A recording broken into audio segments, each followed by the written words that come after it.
Ito hong mga person of interest sa pandurukot o pagdukot doon ho sa American vlogger sa Zamboanga del Norte. Patay ho sa engkwentro sa militar. May update po dyan si Bombo Kelly Cordero.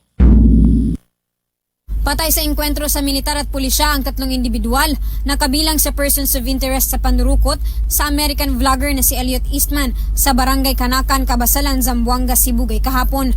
Ayon kay Police Regional Office 9 spokesperson Police Lieutenant Colonel Helen Galvez, ito ay sina Abdul Sahibad, Fahad Sahibad at Morsid Ahod. 8 umanong identified suspects at 5 na lang dito ang pinaghahabol ngayon ng pulisya.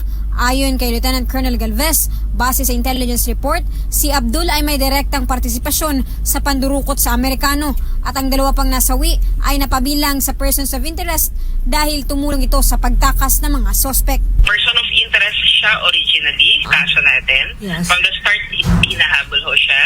Naging person of interest natin itong 2 kasama sa napatay ngayon kasi po sila yung nag-cuddle dito sa mga grupo ng abductors. Sila po yung tumulong, nag-facilitate, accessories din po sila ng crimes. Higit 20 araw na simula na mangyari ang pandurukot pero ayon sa pulisya wala pa ring proof of life ni Eastman o bakas ng posibleng lokasyon nito. Ayon kay Lieutenant Colonel Galvez, umaasa silang buhay pa rin ito. Naniniwala rin daw ang pulisya na hindi pa nakakalayo ang mga sospek at miyembro ang mga ito ng lawless elements. Samantala may witness naman na nagturo sa isang bangka na pinaniniwalaang ito ang ginamit ng mga sospek upang makatakas kasabay ang biktima.